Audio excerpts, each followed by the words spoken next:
It's Wednesday, October 12th. Vladimir Putin's got enough missiles to scare some civilians, but he's going to need more than that. We start here. Russia continues its assault on cities across Ukraine. This is terrorizing a widespread population. But despite the sound of missiles in the air, some analysts say this smells of desperation. Herschel Walker says he now knows who's behind the allegations that have rocked his Senate campaign. Is she lying? Yes, she's lying. Yeah, she's lying. Yes, she's lying. He gave an exclusive interview to ABC's Linsey. She's here with the latest. And murdering a journalist wasn't enough to change our relationship with the Saudis, but oil might be. It's an exchange of oil and arms. Why gas prices prompted a reset and now perhaps a re-reset. From ABC News, this is Start Here. I'm Brad Milkey. Over the last several weeks, as Ukraine has shattered some of the Russian military's key holding positions, this question has been arising. Is it time for Vladimir Putin to search for an off-ramp in this war? Is it time for Russia to extricate itself?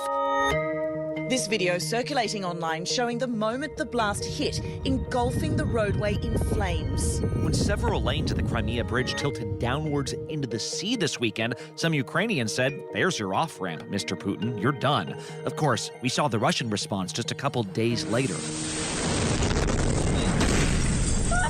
We've always said this is a brutal war of aggression, and these strikes seem to suggest that brutality and brutality alone is the point. As missiles once again began raining down on the capital of Kyiv, the foreign minister for Russia, Sergei Lavrov, said he has opened up peace talks with Ukrainian and American officials.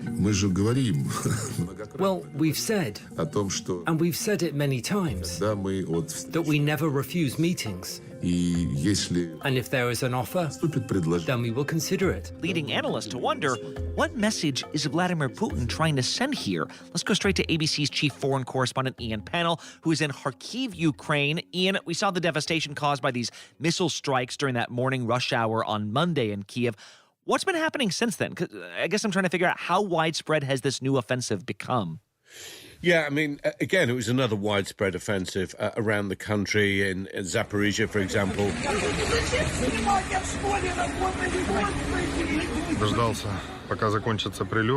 I waited until the airstrikes stopped and came here, and there were firefighters and police.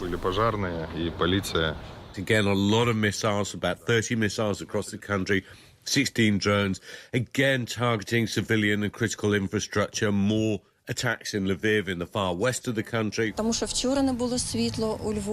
so bright in Lviv from the explosion yesterday, when they hit the infrastructure. Today was the brightest. Everyone is gone. It's so scary. But also sites in the center and towards the east, missiles over Kyiv as well, a lot of intercepts by Ukrainian air defense, which is something that they're looking to try and get bolstered. But in some senses, it was a smaller attack across the country than the previous days, primarily infrastructure and civilian targets, particularly targeting the country's energy supplies as winter starts to set in here. Well, and Ian, you're in the eastern part of the country where Ukraine has been ascendant. I mean, are we supposed to take this as sort of a new confident strategy from Russia, or is this the signs of a desperate regime? Are you able to tell from where you are what is motivating Russia here?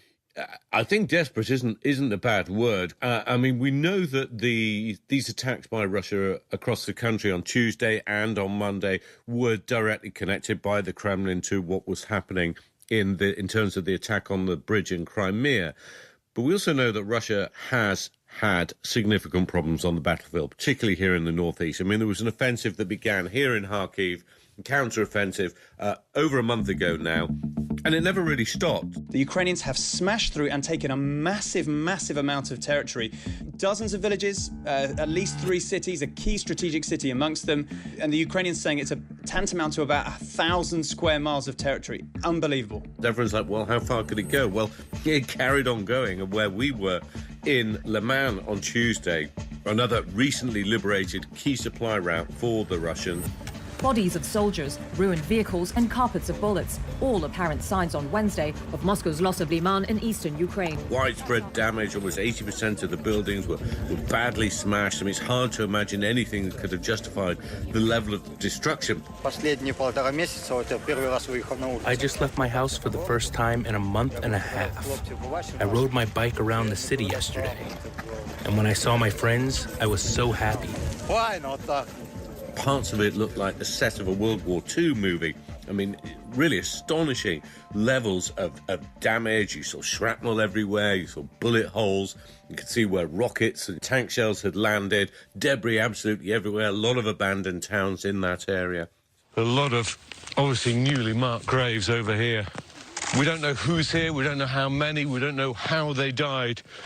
But what seems safe to say is that all of them are dead as a result of Russia's invasion of Ukraine. And yet the Ukrainians are still advancing. You can hear the sound of artillery in the distance, and the Ukrainians are still pushing forward. And, of course, not just there, but in other parts of the country. And really the picture that's emerged is that Russia doesn't have much to offer in terms of land offensives anymore. It isn't making ground anywhere, and it hasn't done for a considerable amount of time. It's Ukrainians who are making ground, and the only thing it can do is shell from the air.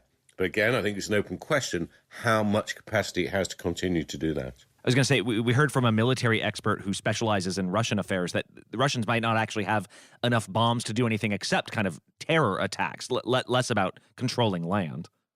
Yes, I think so. And actually, if you stand back and look at what happened on Monday and Tuesday, I mean, this was collective punishment onto the Ukrainian people for what Putin, I mean, ironically described as a terrorist attack on the Crimea Bridge. But this is terrorism by any other definition. This is terrorizing the widespread population. The explosion here ripping out part of the ground of this park, not far from a playground where kids come to enjoy themselves. This is not of strategic military importance. This is a clear civilian attack. And here in Kharkiv, people had to endure a day without power, had to go and hide in shelters throughout the day as bombs fell. The same in Kyiv, the same in Lviv. So from east to west, you've got people, thousands of people around the country, children having to have lessons underground again.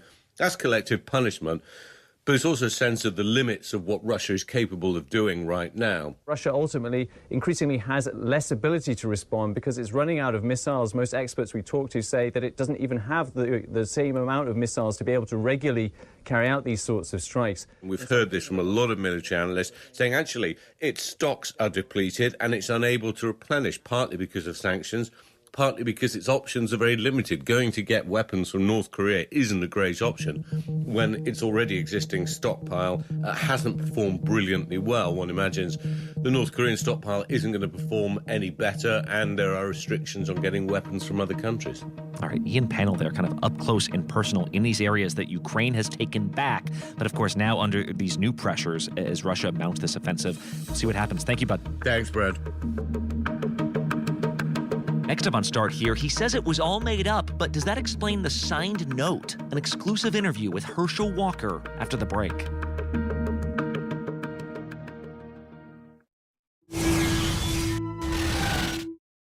This is ABC News Live. The crush of families here in Poland. At refugee centers. In Putin's Russia. On the ground in Ukraine. Close to the front line. Here at the White House. Destructive Cat 4 storm. Here along I-5. Boston is in the bullseye. Let's go. We made it. ABC News Live. America's #1 streaming news. Anytime, anywhere. Streaming 24/7. Straight to you for free. Thank you for making ABC News Live America's #1 streaming news. Bring them on. If only there was a place in the morning to start my day. With a smile, somewhere to help me get in the know. A place that's spectacular as well. Me. I think we might know a place, right, guys? Bring your friends. Oh, wait, there is. Good morning, America. GMA, 7A, every day. Boom. Boom. Boom. Good morning, Michael. Good morning, Robin. Good morning, America. How are you? Boom. Now that's how you start your day, people. All right, here we go. You ready? Let's do it. Yes, it's the show America wants and America needs right now. This is What Would You Do? Let's go. How are you? How cute. Yes. So what will you be watching Saturdays on ABC News Live? What would you do? Hey, I guess I just found out. The What Would You Do Marathon, 12 to 6 Eastern, every Saturday on ABC News Live. My favorite show. From America's #1 news comes the all-new ABC News app. If you love being in the know, you're gonna love this. Experience the all-new ABC News app. Download it now.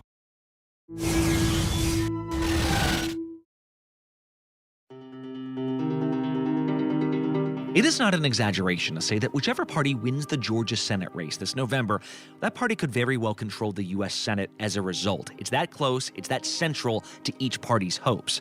Which is why the report from the Daily Beast that Republican Senate candidate Herschel Walker had allegedly paid for an abortion for his girlfriend has been such a lightning rod. I always said, no matter what, tough time make tough people.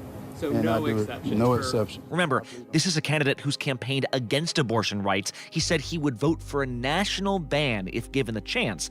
And I want to be clear here, Herschel Walker could have said, yes, this did happen. At the time, I felt concerned for my girlfriend. I was trying to be a stand-up guy. Since then, my beliefs and my politics have changed. Like, if that were the case, he could have said that, and we could debate over how his chances would be affected. But that's not what he said. Do you know the woman that is making this allegation?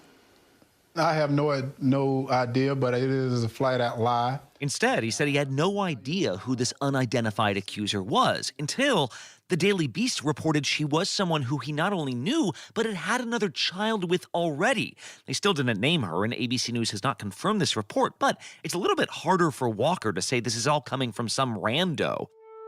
I know initially last week you were saying you weren't even sure who the woman was. But Which is true. But at this point, you now know who she is. Yes. So yesterday, Herschel Walker gave an interview to try to clear up the confusion. And he gave that interview to ABC's own Linsey Davis, the host of ABC News Live Prime. She's with us now. And Linsey, what was bizarre here was how he gave this categorical denial in the hours after this report dropped. But then he also said, I have no idea who's even making this accusation. Now he's telling you he does know who this person is. So what did he tell you about her? So his point basically is a week ago, he's standing by the idea that he had no idea who this person was.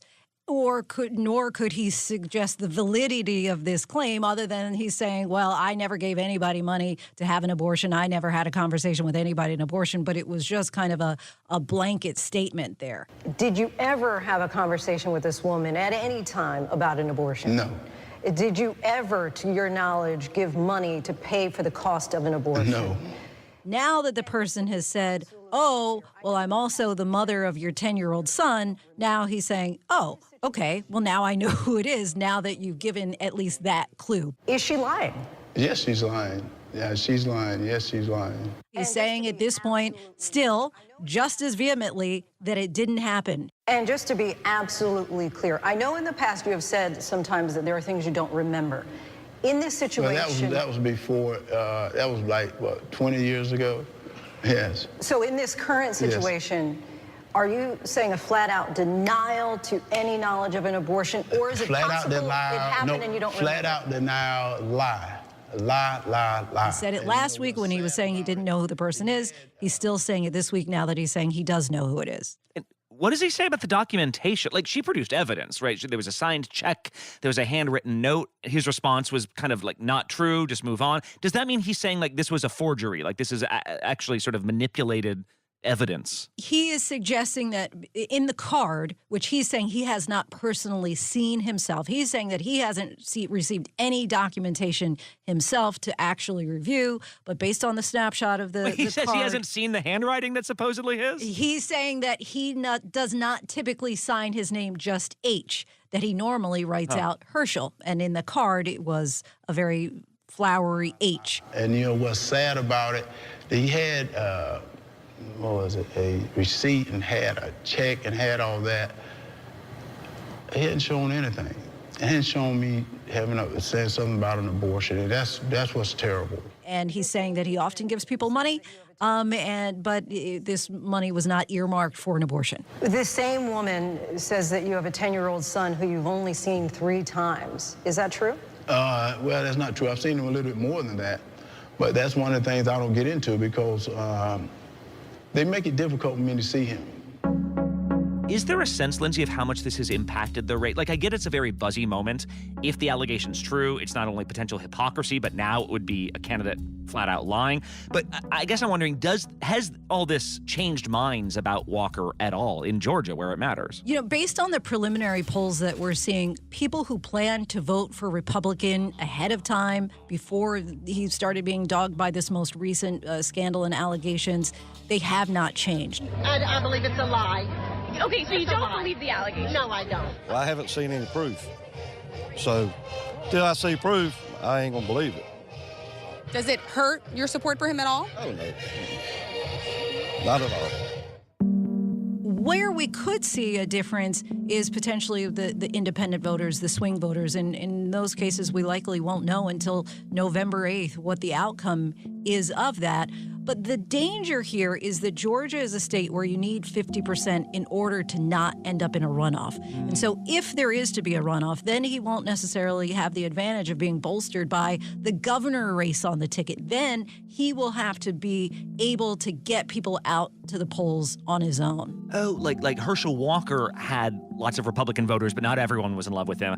Governor Brian Kemp has lots of Republican voters, but not all of them love him. Here, they've kind of at least been propping each other up. You show up, you're probably ticking both our boxes. And you know what's interesting is there is about a 10-point swing in the poll, Brad. So while depending on the polls that you look at, but the most recent polls that we're looking at, Herschel Walker is behind Raphael Warnock by about 4 points, where Kemp is leading with about a 6-point advantage over Stacey Abrams. So clearly there are people who are Republican who are saying, Kemp's my guy, Walker maybe not so much. All right, Linsey Davis with the exclusive interview. Thank you so much, Linsey. All right, thank you, Brad. Now, as international leaders were condemning Russia and vowing to support Ukraine, the U.S. was also making news over its relationship with a different influential country, Saudi Arabia. I think the president's been very clear that this is a relationship that we need to continue to reevaluate, that we need to be willing to revisit. That there is retired Rear Admiral John Kirby, who now serves as a White House spokesperson. And did you hear that word he used in that CNN interview? Reevaluating. That is not really a phrase you use to describe a rock-solid relationship, and this comes as the U.S. Senate is reevaluating some things themselves. Let's bring in ABC's Shannon Crawford, who covers the State Department. Shannon, this seemed like a pretty significant development yesterday. The Saudis have long been considered an American ally, but is that changing? Well, Brad, you might remember that candidate Biden had a pretty strong stance on Saudi Arabia.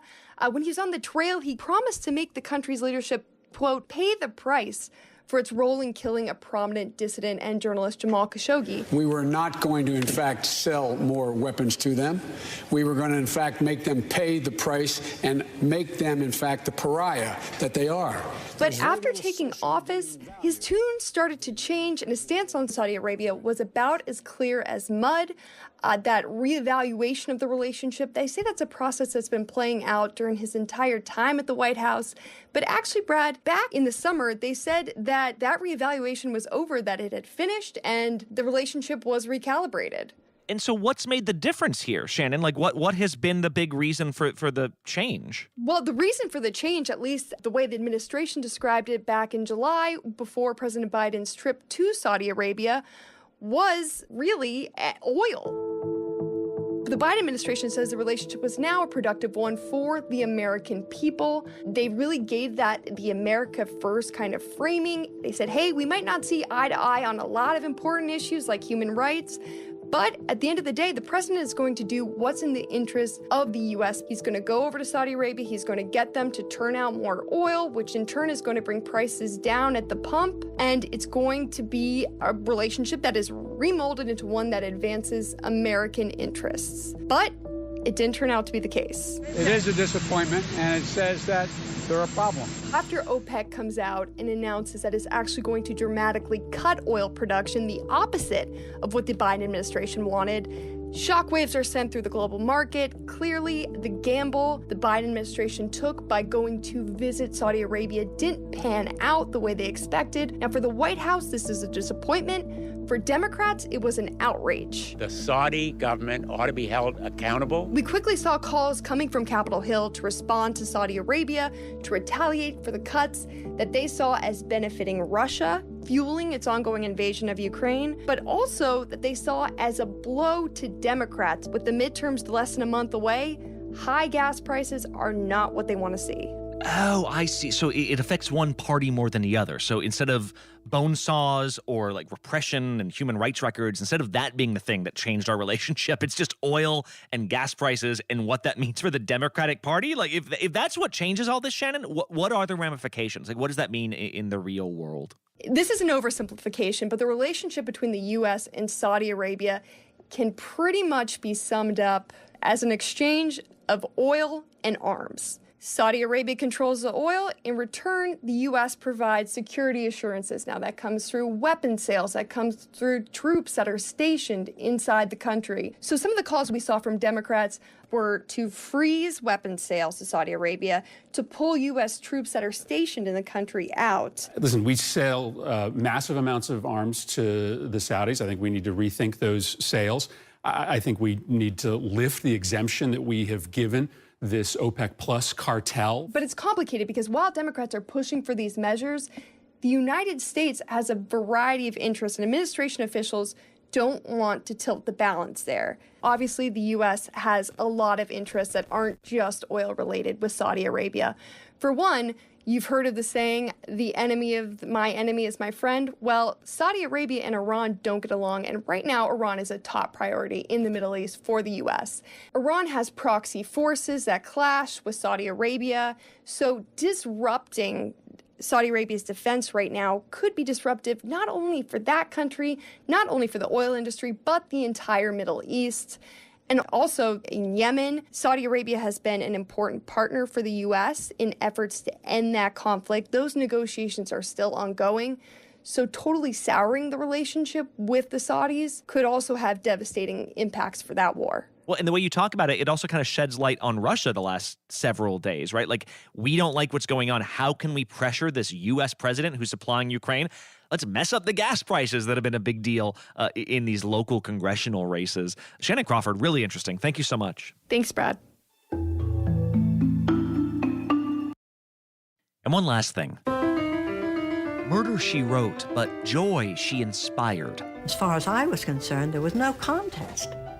This lady, Mrs. Fletcher, was the one that I felt that I could bring something to. Angela Lansbury died yesterday at the age of 96, according to her family. For more than a decade in the 80s and 90s, she was known the world over as mystery writer Jessica Fletcher, who became a sleuth herself. She seems to have sustained a puncture wound, probably caused from grasping a thorn on the rose that she used in her dance. There was something about this woman from the fictional town of Cabot Cove, Maine, that instantly put you at ease, that drew you in with this calm courtesy and quick wit. It was an all-American story, even though her magnificent voice comes from the other side of the Atlantic. Can you remember how you spoke when you first came over here? Could you, Oh, very well indeed, yes. Was it like that? Well, I spoke with a bit of an English accent. I talked rather like this, you know. I guess I knew Angela Lansbury was from the UK, but I didn't know that back in 1940, her family had to flee Britain during the German Blitzkrieg. Her mother was an actress, so they settled in Los Angeles, where Angela's accent began to shift and where her acting career began to take off. I have known and worked with the very best of their time. You know, Ingrid Bergman, that beautiful, lovely woman, Betty Davis, crazy, wonderful dame. She quickly got a contract with MGM, appearing in films like The Picture of Dorian Gray. Years later, she was nominated for an Oscar for her role in The Manchurian Candidate. I told them to build me an assassin. I wanted a killer from a world filled with killers, and they chose you. The thing about Lansbury, though, was she apparently reminded everyone of their mother, even when she was young. Chadwick, I think it'd be much impress you if you wore your uniform with all the medals you won. Oh, I didn't win any medals, Mom. Of course you won medals. She played Elvis Presley's mother, even though she was barely a decade older than he was. I think I sensed in my heart of hearts that my opportunity was going to come. Eventually, she started getting tired of being pigeonholed and found a whole new career on Broadway. Customer! What What you rush, what you hurry. She got a Tony in the dark musical Sweeney Todd, and another for the ultimate mom role, Mama Rose in Gypsy. These are probably the worst pies in London. I just knew in my heart of hearts. My imagination just contained this picture of myself being able to do this, to be able to perform, to be able to take stage, to be able to command an audience, to be able to sing, to be able to dance. Had you ever done it? No. Of course, if she hadn't done any of that, if she had just started acting in her 60s, an entire generation of Americans would still have considered her an idol just for her voice work. It's a guess, sakes alive, and I'll be blessed. Sometimes when I'm in a supermarket or something, a kid will say to her mother, "That's Mrs. Potts. She's our guest." Beauty and the Beast became the first animated film ever to be nominated for Best Picture and won an Oscar for the song in which Lansbury made your heart swell. Barely even friends, then somebody bends unexpectedly.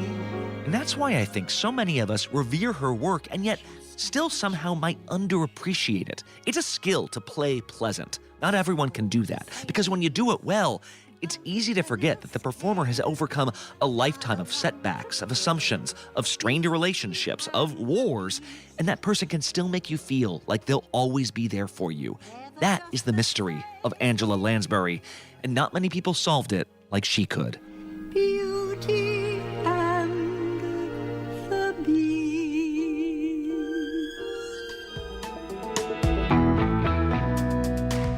I'm not saying this because Disney's the parent company of ABC. Like, I've said this my whole life.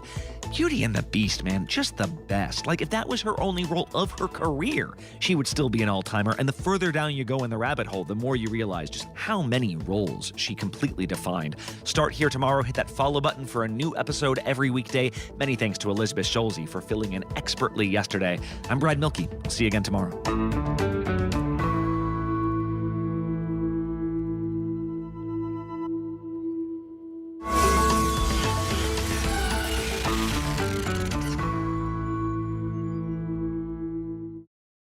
All right, here we go. You ready? Let's do it. Yes, it's